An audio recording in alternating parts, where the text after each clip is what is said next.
Bom dia a todos. Eu estou dando continuidade ao nosso vídeo anterior, que fez uma introdução da matéria, introdução sobre a difusão molecular.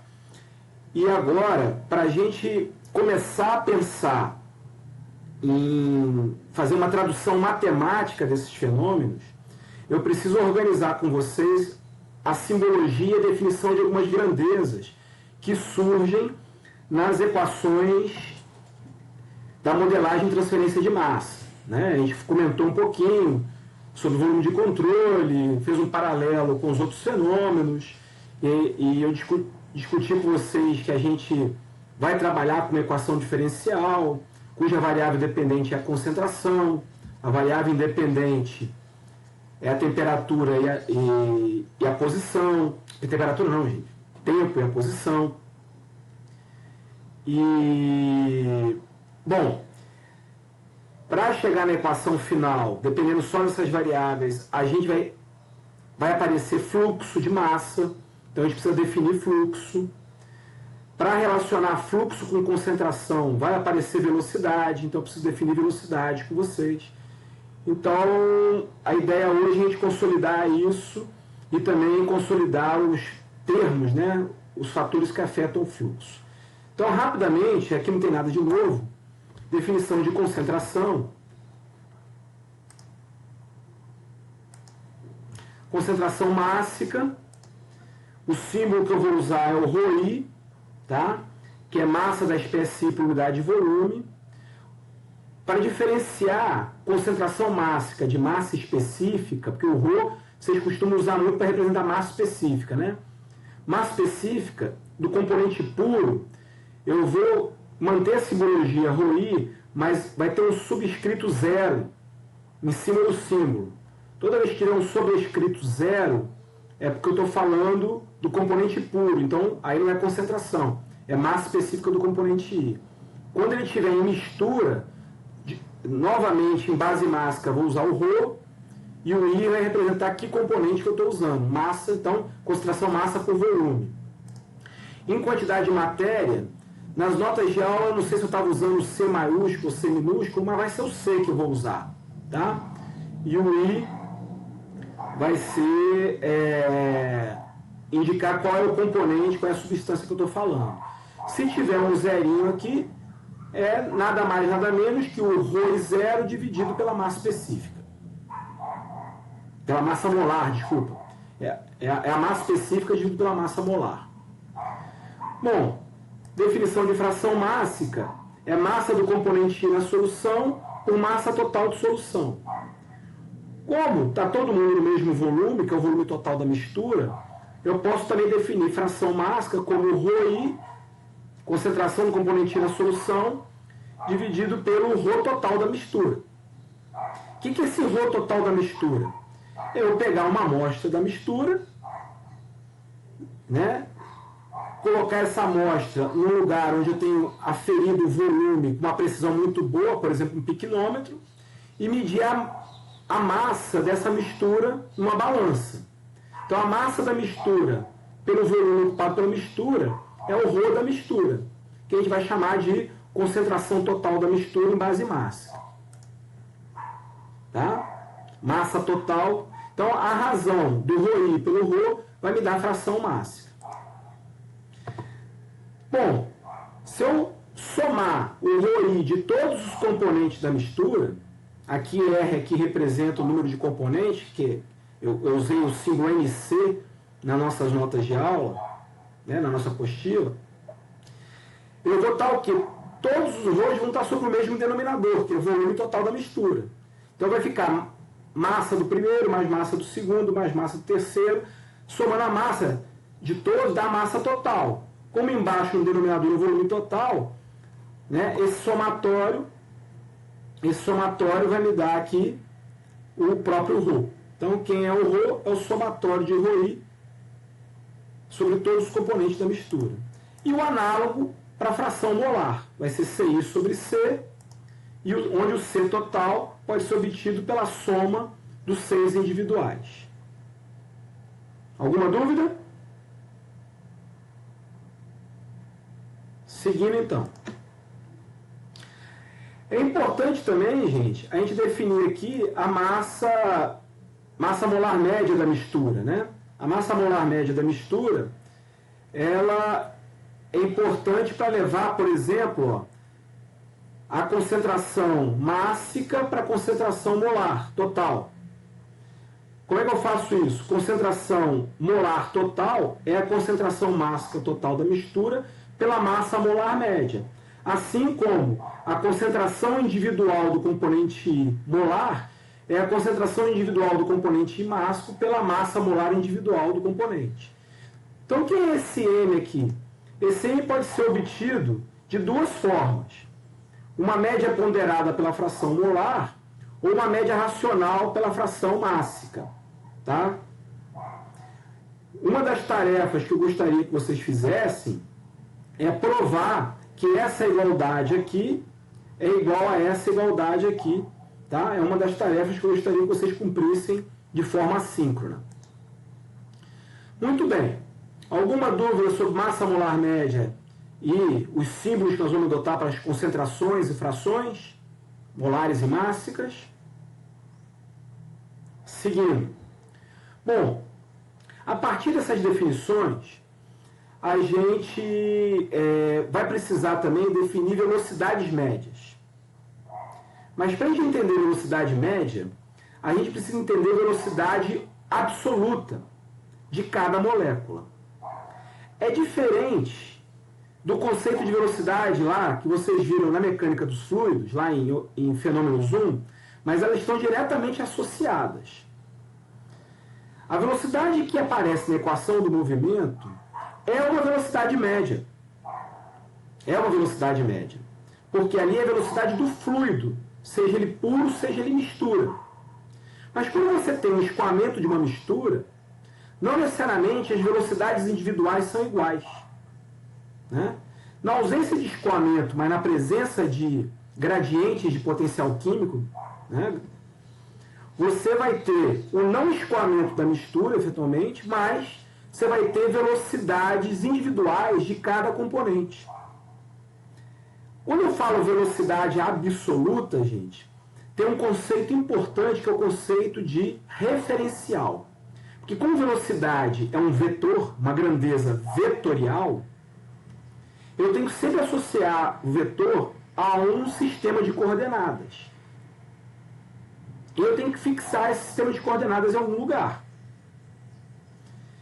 Quando eu falo velocidade absoluta, eu estou fixando meu sistema de coordenadas no referencial inercial. Ou seja, eu estou fixando no equipamento. Eu, como observador, eu estou em repouso em relação ao equipamento.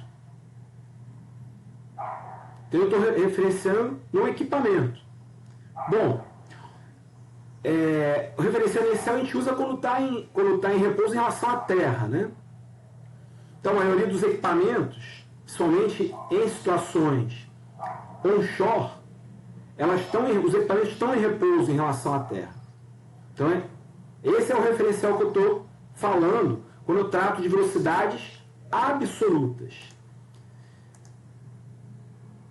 Então, lá nas notas de aula, eu usei o símbolo VI. Aqui eu usei o I porque eu não tive tempo de atualizar as transparências. Mas aqui é o VI que aparece na nossa apostila, tá? É o I. Bom, o I é a velocidade do componente I. Então, é a velocidade de todas as moléculas que compõem o componente I e que estão lá fazendo parte da mistura. É a velocidade deles em relação à Terra, assumindo que todas as moléculas da substância I estão com a mesma velocidade em relação à Terra. Tá? Então, estou desprezando aí eventuais efeitos de parede. Aqueles efeitos que a gente via lá em FT1. Então, essa aqui é a velocidade absoluta. Então, quando eu faço, né, uma média ponderada de ρI, UI, e divido pelo ρ total, lembrando que esse somatório aqui do denominador é o próprio ρ total que aparece aqui, ó, né? Como o ρ total eu posso jogar para dentro do somatório, porque assim, no formato de ρ total, ele não depende mais de I, então ele pode entrar e sair do somatório à vontade, né? O 1 sobre o ρ total. Então eu vou ter, em cada parcela dessa soma, ρi sobre ρ total. Então vai ser ρ1 sobre ρ total, ρ2 mais ρ2 sobre ρ total, mais ρ3 sobre ρ total e assim por diante. Então, o ρi sobre ρ total é o próprio wi. Essa soma aqui é o que a gente define como velocidade média mássica, que lá na nossa apostila eu usei o V minúsculo. Aqui eu estou usando essa simbologia, que é a simbologia que o Heinz usa, que é um dos livros textos que eu gosto de adotar, que é esse U com subscrito Mzinho minúsculo. Tá? Essa é a velocidade média mássica. Para matar uma curiosidade de vocês, isso o livro do Welt deixa claro no primeiro capítulo de transferência de massa do livro do Welt, ou 3W, né, que são 3 autores com W, que acho que vocês viram, ou em FT1 ou FT2, acho que o Afat ou o André usa esse livro. Ele deixa isso bem claro. Né? Isso depois, se vocês quiserem, a gente pode até demonstrar. Essa velocidade aqui é a velocidade que aparece na equação do movimento. Então, na equação do movimento, a velocidade média da mistura é a velocidade média mássica. Por isso que senão a gente não consegue dizer que aquela velocidade média é vazão sobre a área transversal, que vocês adotaram o tempo todo lá em FT1. Né? Não era a vazão volumétrica pela área transversal ao escoamento, que é aquela velocidade que aparece lá, a velocidade média da mistura, ou mesmo usando o tubo de Pitot, a velocidade em cada ponto do raio da tubulação, cada velocidadezinha ali é a velocidade do fluido no ponto, mas no ponto do espaço. Em cada ponto você tem uma mistura. Então aquela velocidade que você está medindo é a velocidade média da mistura naquele ponto. Lá em LEC 1 vocês vão fazer o experimento do tubo de Pitot, alterando a posição. Então aquela velocidade que é local em relação ao raio, mas ela é uma velocidade média, porque naquele ponto você tem mais de um componente. Tá? Então é a velocidade média local, e essa velocidade média é a velocidade média mássica. Então quando você fala perfil de velocidade, é o perfil de velocidade médio mássico da mistura. Espero que tenha ficado claro, isso é importante, tá? Por isso que, bom, depois eu faço o complemento dessa explicação um pouco mais para frente. Há uma outra definição importante para a gente, que é nova, né? Que é a velocidade média molar, que usa mais ou menos o mesmo conceito, que é a média ponderada pela fração molar. Tá? Somatório de x e o i. Reparem que a velocidade média molar, que lá na apostila eu usei um V maiúsculo, né, vetorial, e aqui eu estou chamando de U vetorial QM, lembrar que é de quantidade de matéria, essa definição, gente, não é igual a essa. Esse número não é igual a esse. E é importante que na lista de exercícios, vocês façam exercícios que mostrem isso. Esse U essa velocidade não é a velocidade que aparece na equação do movimento. Tá? Então a gente tem que prestar atenção nisso. Aqui tem a velocidade média volumétrica, mas eu não vou nem destacar. Vocês reparem que na apostila eu nem coloquei, porque a gente não vai usar no curso. Tá? Mas alguns livros trazem também essa média volumétrica. A gente vai usar basicamente essas duas primeiras aqui. Velocidade média mássica, velocidade média em quantidade de matéria, ou para os mais antigos, como eu, velocidade média molar, que o Nilo não me ouça. Alguma dúvida? Beleza. O Nilo não me ouça porque o Nilo é o autor do livro lá das grandezas, né? Então, ele trabalhava muito, nós professores, para a gente não usar mais aquela ideia de molar, né? Mas, pô, eu cresci com isso, né? E talvez muitos de vocês também. O termo correto é quantidade de matéria, tá? O Nilo está certo. Já está definido, né, pelos órgãos que regulamentam isso. Mas vamos aqui, para nós aqui, intimamente, a gente pode ainda chamar de molar. Bom, gente, conceito de concentração, conceito de velocidade. Aqui, infelizmente, eu não tive tempo ainda de mudar. Fica válida qualquer uma das notações, eu vou entender, ou a notação da apostila que usou V minúsculo e V maiúsculo, ou a notação aqui das notas de aula que usam o IMzinho e o IQM. Fiquem à vontade para usar qualquer um dos dois, tá? Mas, se quiserem uniformizar, uso da apostila, que é o que eu vou tender para o futuro.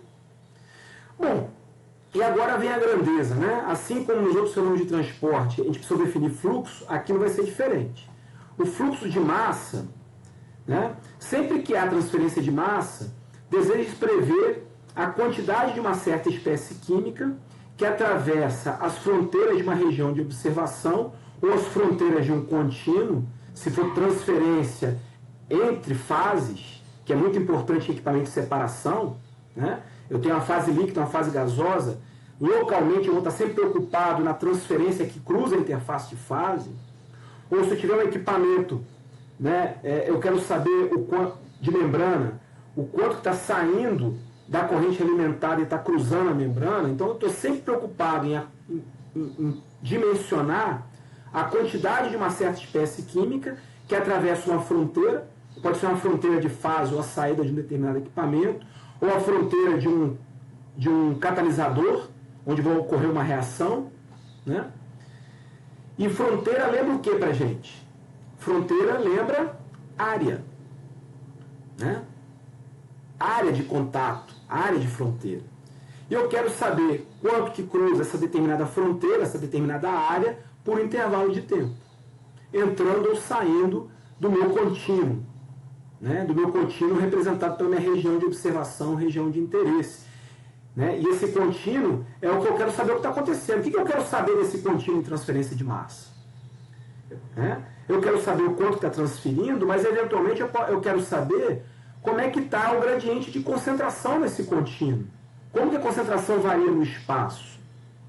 Porque eu quero dimensionar um equipamento para que um poluente, por exemplo, atinja o mínimo de concentração exigido pelo processo. Então, os problemas de transferência de massa, eles se resumem em tarefas como: eu quero conhecer gradientes de concentração num determinado contínuo, e esse contínuo ele pode estar em escoamento dentro de um determinado equipamento, numa região do equipamento, e quero saber o quanto que está sendo transferido para fora desse contínuo ou para dentro desse contínuo das substâncias envolvidas.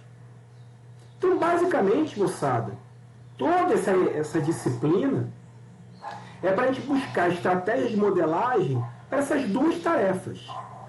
Então, resumindo, devido à importância disso, essa disciplina busca ferramentas para a gente interpretar fenômenos físicos, fenômenos esses que eu preciso traduzir na forma de matemática, eu tenho que codificar esse fenômeno de uma forma matemática, para que ele se torne útil para o dimensionamento de equipamentos, seja de separação, seja reatores. E como que ele se torna útil? Essa equação matemática se torna útil se eu puder acompanhar como que a concentração dessas espécies estão variando no espaço e no tempo, e o quanto dessas espécies estão cruzando as fronteiras desse contínuo dentro do equipamento. Olha que beleza. Essa é a meta da disciplina. Revejam essa minha fala final quantas vezes for necessário, porque isso norteia o que eu quero que vocês entendam.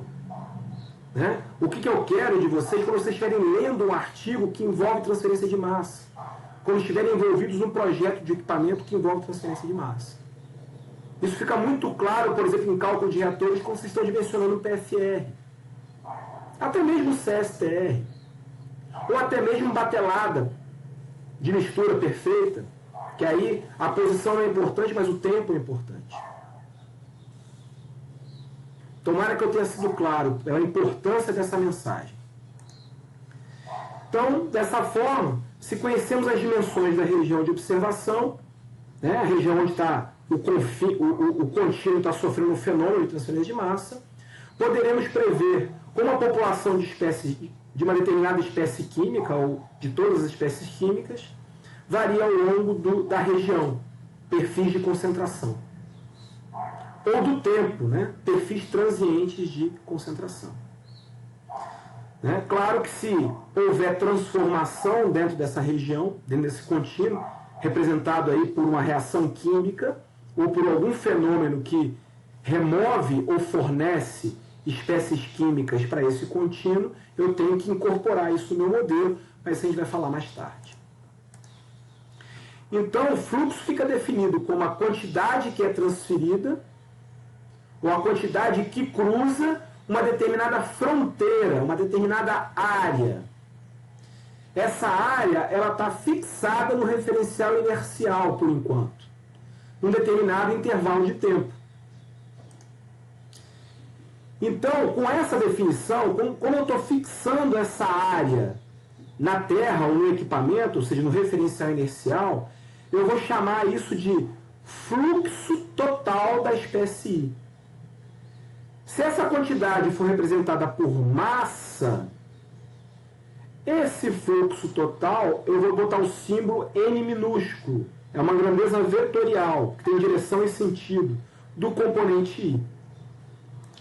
Se essa quantidade transferida tiver em termos de quantidade de matéria, mols, né, transferidos da espécie I, eu vou botar como símbolo N maiúsculo. E o subscrito vai representar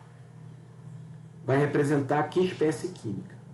Como vocês vão ver daqui a pouco, vão aparecer outros fluxos, eu quero chamar a atenção que os Nzinhos, na nossa anotação, eu estou usando para o fluxo total, ou seja, aquele fluxo que atravessa uma área, né, é uma taxa, quantidade por tempo, taxa ou vazão, que atravessa uma área essa fixada na Terra. Esse fluxo eu vou chamar de fluxo total. Bom, então vou fazer rapidamente, porque eu estou com pouco tempo. Imagine o seguinte, ó. Eu tenho aqui um conjunto de 54 bolinhas nessa caixa, tá? Essa caixa, ela tem uma dimensão dx de 3,4 centímetros. Esse pontilhado branco que está aqui, ó, nessa face aqui, ó, que tem dimensão dy, né, dydz. dydz. Essa areazinha aqui, ela tem 15 centímetros quadrados. Eu estou com um cronômetro na minha mão. Quando eu apertar o botão, eu vou acionar o cronômetro. Acionei. Desculpa. Essa caixa vai ter uma velocidade de 1,4 centímetros por segundo. Acionei o cronômetro. Travei o cronômetro. Então eu travei o cronômetro quando essa aresta final aqui estava passando pelo meu plano. Qual é o fluxo de bolinhas vermelhas? Como é que eu faço essa conta? Alguém gostaria de abrir o áudio e falar, gente? Seria bom para não ficar só falando sozinho. Mas tem que ser rápido, porque eu estou com pouco tempo. Alguém se habilita? Como é que eu faria essa conta? Você tem a quantidade de bolas, vai dividir pela área xy por dx, né? Maravilha. Não, vai dividir pela área e depois vai dividir só por dx? E pelo tempo. Isso. Ou seja, mas dx pelo tempo tem que dar quanto? Velocidade, né? Tem que dar velocidade. Maravilha. Maravilha, tem que dar velocidade. Muito bem. Era exatamente isso que eu queria. Então vamos lá para outra. Quase que eu tiro a cara da aula. Repara, agora tem uma mistura, bolinhas vermelhas e bolinhas azuis. E eu sei que eu tenho 20 bolinhas azuis e 34 bolinhas vermelhas. O resto é tudo a mesma coisa. Eu vou fazer o mesmo experimento. Acionei o cronômetro, travei o cronômetro. E agora eu quero fluxo de bolas azuis. O que muda?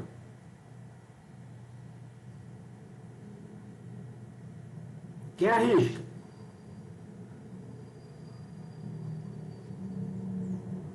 Eu vou fazer o cálculo só com o número de bolas azuis. Não vou usar o total de bolas. Vou usar só as 20 azuis no numerador. Beleza. Se eu quisesse representar isso pela simbologia que eu adotei, qual o símbolo que vocês usariam? O ROI, o RO, o CI ou o C? para representar essa última conta que vocês fizeram?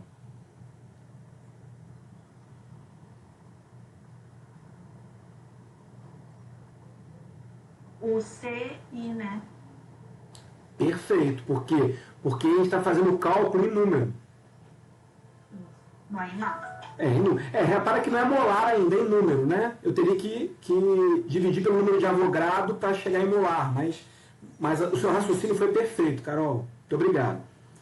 Agora, e se eu quisesse o C? Se eu quisesse o C, como é que seria?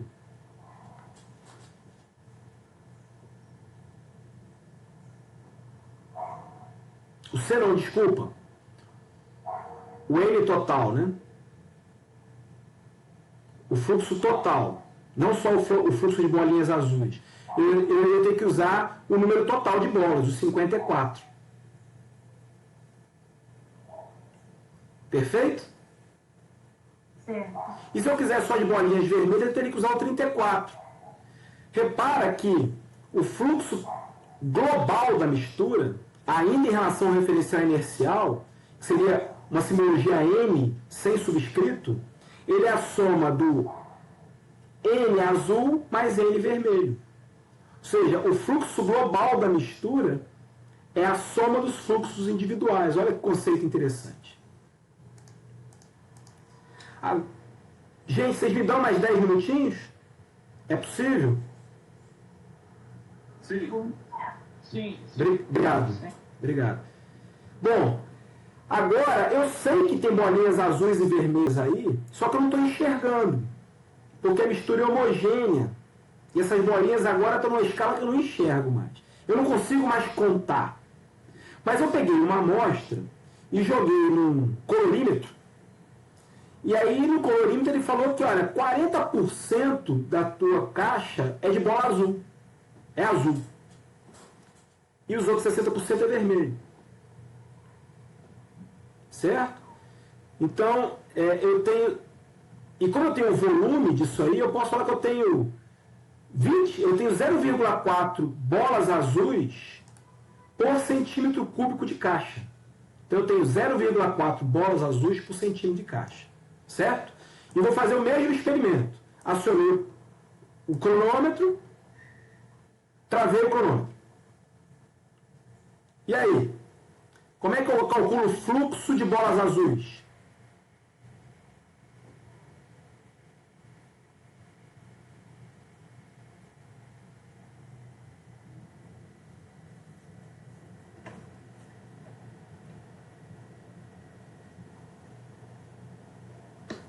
Teria que multiplicar pela densidade? Qual foi a informação que você tinha a priori que o colorímetro deu? 0,4 bolas azuis por centímetro cúbico. Que informação é essa?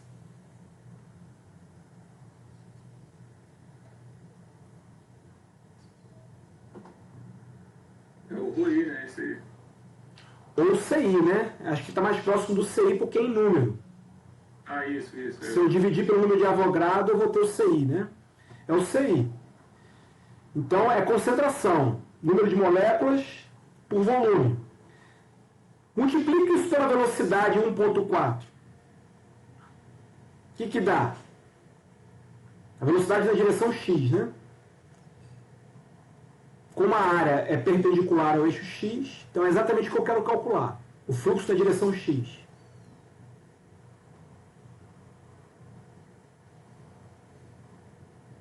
Se tiver lápis e papel aí, ó, faz uma análise dimensional.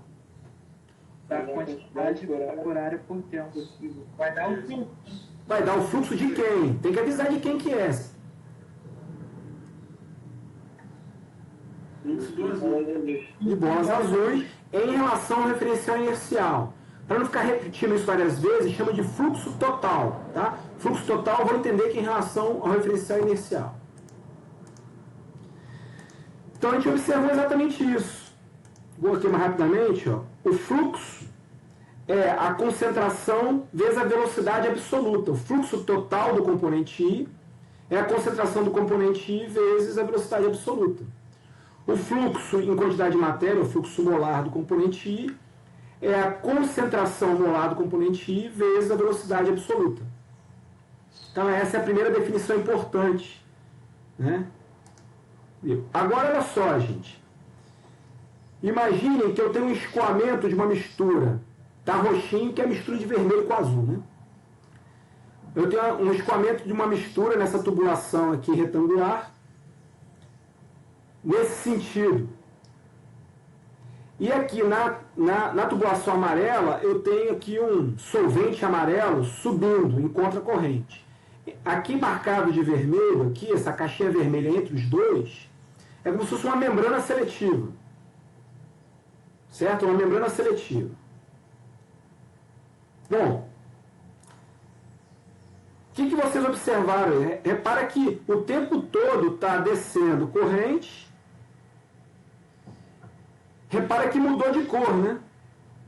Ficou mais azul a corrente e ficou um roxo, mas um roxo mais claro aqui no amarelinho. Como é que vocês explicam isso?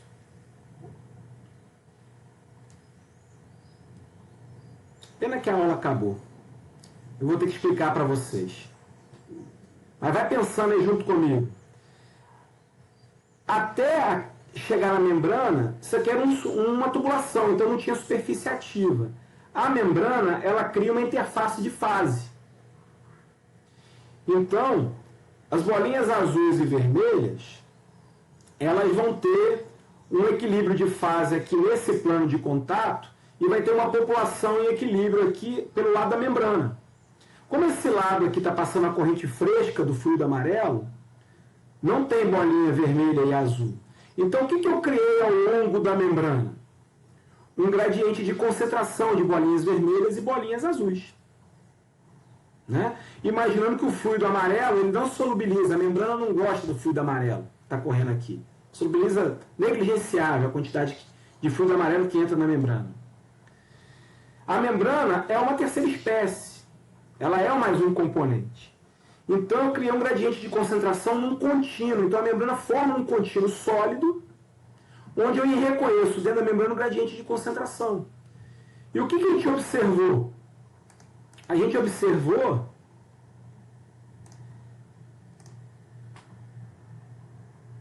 quem cruzou mais rapidamente a membrana? As bolinhas vermelhas estavam com a velocidade maior do que as bolinhas azuis. Por que as bolinhas vermelhas estavam com a velocidade maior? Baseado nesse estudo de difusão, nessa dinâmica que a gente fez hoje. Pena que vocês não estão podendo falar, já está atrasado. Porque ou a força motriz das bolinhas vermelhas, ou seja, o gradiente de concentração ao longo desse contínuo representado aqui por essa caixinha avermelhada aqui, que é a membrana, que é um contínuo sólido. Ao longo desse contínuo, o gradiente de concentração de bolinhas vermelhas era maior ou a membrana, esse contínuo sólido, oferecia uma resistência maior para bolinhas azuis do que para bolinhas vermelhas. Então, o fluxo, a taxa, né, que com a área é a mesma, para as duas bolinhas, então o que está diferenciando é a taxa. A taxa, consequentemente o fluxo também, de bolinhas vermelhas, era maior do que de bolinhas azuis. Por isso que continua aqui, né?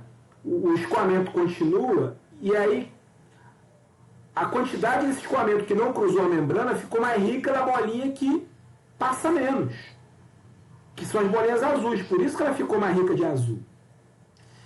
E no outro fluido aqui, ficou mais rico de bolinhas vermelhas, por isso ficou um roxinho um pouquinho mais claro. Porque é uma competição de duas corridas, a corrida pela membrana e o escoamento. Nem todas as bolinhas cruzam a membrana por causa dessa competição desses dois fenômenos que estão ocorrendo simultaneamente. Tá? Então, qual é a conclusão que a gente chega agora? Que, num determinado meio contínuo, em função das diferenças de concentração, de gradientes e a diferença de resistência que o meio oferece, eu posso, as espécies químicas vão desenvolver velocidades absolutas distintas. E aí eu exploro isso para pensar em equipamento de separação, que é o que a gente vai ver no período 3. Bonito, né? E aí, gente, infelizmente não vai dar tempo. Quem já foi meu aluno nessa disciplina, eu faço umas analogias aqui com a vida real, mas infelizmente não vai dar tempo. Né? A conclusão dessas análises é que as velocidades diferentes elas se devem a força motriz diferente, ou seja, gradientes diferentes e resistências diferentes. Bom, mas essa discussão que eu pulei, mas tem formalizada, bonitinha nas nossas notas que vocês já leram, a gente vê que o fluxo total de um determinado componente, o NI, ele pode ser decomposto em 2 fluxos. E a gente decompõe para facilitar a modelagem. No movimento líquido das espécies químicas, aquele movimento que se deve fundamentalmente ao gradiente de concentração e à resistência que o meio oferece, né? E também o fato que as outras espécies químicas também estão em movimento. Nesse exemplo que eu dei, o vermelho e o azul estavam indo na mesma direção, mas eu poderia dar um exemplo onde eles estivessem em direções contrárias. A membrana era um terceiro componente que também oferece resistência e ela estava parada. A velocidade dela era 0 em relação à Terra. Então, tudo isso define a velocidade média da mistura. E como eles estão em choques constantes, em interação constante, o fluxo total de um determinado componente, o NI, ele se deve à experiência individual da molécula I, porque ela está motivada devido ao seu gradiente, né? Mas também ela sofre a influência do movimento das outras espécies do meio, ou até mesmo a ausência de movimento, como é o caso da membrana. Então, tudo isso vai interferir na velocidade final que cada molécula vai ter em relação à Terra. Então, a gente vai ver que esse movimento líquido, né, aquele movimento motivado pelo gradiente de potencial químico da espécie I, a gente vai chamar de fluxo difusivo. E as outras espécies influenciando dele, a gente vai chamar de fluxo advectivo. A soma desses 2 componentes vai me dar o fluxo total do componente I. Né? Então, a nível molecular, a diferença de composição, a diferença de afinidade química, a diferença de temperatura, né, eventualmente campos externos podem influenciar no NI. Na nossa disciplina, a gente vai discutir só esses 2 casos iniciais aqui, que é a influência do gradiente de concentração, a diferença de composição, e a influência que o meio oferece a partir das interações intermoleculares. Bom, então a gente está dizendo que o NI ele pode ser decomposto numa parcela difusiva, numa parcela convectiva ou advectiva. Então, o símbolo que nós vamos adotar é um J para o fluxo difusivo e um J com sobrescrito C para o fluxo advectivo ou convectivo. O I diz qual substância que a gente está se referindo. Assim como a gente usou a letra minúscula para o mássico, a gente vai usar letras maiúsculas para a quantidade de matéria. Bom, mas como o fluxo, a gente viu, o fluxo pode ser representado pela concentração do componente I vezes uma velocidade. O fluxo difusivo também. Só que o fluxo difusivo, eu tenho que eliminar o efeito do movimento da mistura sobre o componente I. Então, eu uso uma velocidade relativa, ou também chamado de velocidade de difusão, que é a diferença entre a velocidade de difusão e a velocidade relativa, né? A velocidade do componente I em relação à Terra, ou sua velocidade absoluta, menos a velocidade média mássica. Esta diferença é chamada de velocidade de difusão. Então, o fluxo difusivo é a concentração vezes a velocidade de difusão. Aqui em base mássica, aqui em base molar. Lembrando que em base mássica eu vou usar a velocidade média mássica. Em base molar eu vou usar a velocidade média de quantidade de matéria. Então, lembrando as nossas notas de aula, aqui eu usei um V minúsculo e aqui eu usei um V maiúsculo. Então, a velocidade de difusão em base molar não é igual à velocidade de difusão em base mássica. Tá? O I não, o I é sempre o mesmo, é a velocidade dela, da espécie em relação à Terra, em relação ao referencial inercial. Então, o que é o fluxo difusivo, gente? É como se eu botasse um observador agora, o meu sistema de coordenadas, o meu eixo de coordenadas, ou um observador, ele vai estar caminhando, acompanhando a velocidade média da mistura. E é como se aquela areazinha, aquele pontilhado meu branco, daqueles desenhozinhos, tivessem andando na velocidade média. Tivesse uma velocidade U, seja ele mássico para esse caso, seja ele molar para esse caso. Então eu continuo contando o número de moléculas do componente I que cruzam aquele plano por tempo, só que agora aquele plano não está parado mais em relação à Terra. Ele está acompanhando a velocidade média da mistura. Se eu estou fazendo essa observação, eu estou medindo só o fluxo difusivo, só a componente difusiva do movimento. E o fluxo advectivo, ou fluxo convectivo, né? O J e C, vai ser o I vezes essa velocidade média. Ou o CI vezes a velocidade média. Lembrando que, se for mássico, esse aqui é o velocidade média mássica.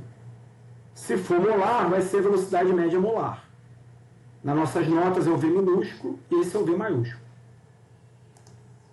De modo que o NI, né, que é ρI, o I ou ρI, V minúsculo, vai ser a soma desses dois, né? Então vai ser ρI vezes a velocidade de difusão mássica, mais ρI vezes a velocidade média mássica. Então, a velocidade média é esse cara. Velocidade de difusão é a diferença.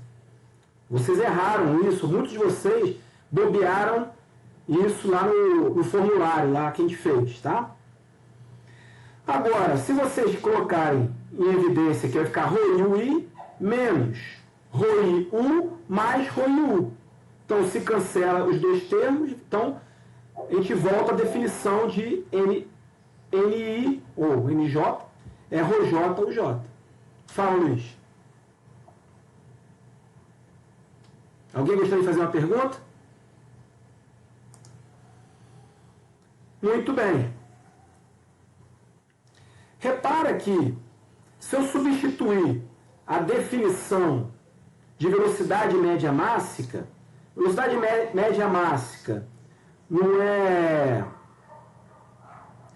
WI ou WJ ou J, somatório, né, o somatório da média ponderada pela fração mássica, e ρJ, ou ρI, né, ρI, ele é WI vezes o ρ, como o ρ é a concentração total da mistura, ele pode entrar e sair do somatório. Então, jogando ele para o somatório, dentro do somatório vai ficar ρWI, ρWJ, é ρJ. E quem é ρJ-UJ? ρJ-UJ é o próprio NJ. Olha que expressão bonitinha.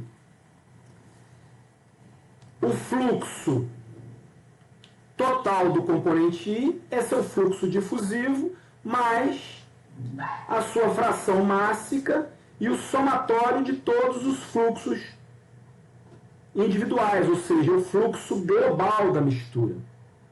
Então, NI é JI mais WI vezes o fluxo global da mistura, que é o resultado desse somatório aqui. Tá? E a mesma coisa para a base molar. E aqui está um resumo de todas essas definições que a gente viu hoje. Tá? Então, alguém gostaria de fazer alguma pergunta antes de eu interromper o vídeo? Professor, essa última fórmula que o senhor apresentou, que tem o fluxo global da mistura, o senhor podia repetir? Eu fiquei meio perdida nessa parte. Claro. Obrigada. Vamos lá, olha só. NI, NJ mais NJC. Fluxo difusivo mais fluxo advectivo ou convectivo. Certo?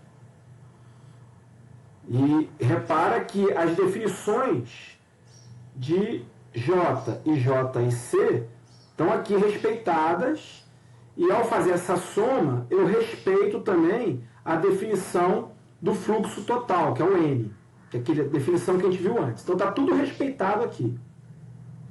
Então vamos explorar a definição do fluxo advectivo. O fluxo advectivo é ρI vezes velocidade média mássica. Quem é a velocidade média mássica? WJ, o J somando J de 1 até número de componentes. R aqui é o número de componentes, que na nossa nota de aula escrita eu chamei de NC, já vim corrigindo. E quem é ρI? ρI é WI vezes o ρ total da mistura. A dúvida é aí, Carol? Não, é nesse somatório. Tá, calma. Eu vou chegar lá. Então, beleza. Até aqui tudo bem, então. Tá ok. Tá, até aí tudo bem. Como o ρ total, né, ele não depende de J, ele pode entrar e sair do somatório. Então, eu jogo ele para dentro do somatório. Então, mas o que é ρ total vezes WJ? Ρ total vezes WJ é ρJ, que aparece aqui. Então, ficou o fluxo total do componente I é igual ao fluxo difusivo do componente I mais a fração mássica do componente I vezes o somatório de J igual a 1 até o número de componentes de ρJ, o J. Lembrando que o J é a velocidade absoluta do componente J em relação à Terra. Esse produto, ρJ, o J, está aqui, ó, é o próprio NJ. Então eu vou e substituo. Então quem é o somatório de J igual a 1 até o número de componentes total da mistura de todos os NJ? É N1 mais N2 mais N3 até NR. É o fluxo global da mistura. É a soma de todos os fluxos individuais. Então, a partir só das definições, eu cheguei à conclusão que o fluxo do componente I, ele é igual ao fluxo difusivo do componente I, ou seja, aquele fluxo que depende só da vontade dele, que é o fluxo difusivo. Mas, né, o movimento global da mistura, só que eu tenho que ponderar, porque como que o movimento global da mistura vai influenciar o componente I? Então eu pondero pelo número de choques possíveis do componente I com a mistura. Entendi. O número de choques possíveis, ele é proporcional à população, ou à probabilidade de encontrar o componente I na mistura. Eu represento aqui a probabilidade de encontrar o componente I na mistura pelo WI. A ideia de probabilidade, ela faz mais sentido em base molar, mas tudo bem, tá? A gente tem um análogo em base molar. Então, quem é o fluxo convectivo? É o fluxo global da mistura, ou seja, aquilo que eu olho de distante, aquilo que eu não consigo ver as moléculas, eu vejo a mistura, né? Se eu estiver olhando a mistura, cruzando uma área em relação à Terra, o que eu vou ver é a massa total de mistura por área por tempo, ou o número total de moléculas por área por tempo. Isso é o significado físico do fluxo global da mistura. Então, como que esse fluxo global da mistura interfere no componente I? Opa, vai depender da probabilidade de eu encontrar o componente I na mistura. Então, eu multiplico o fluxo global da mistura pela probabilidade dele ser encontrado.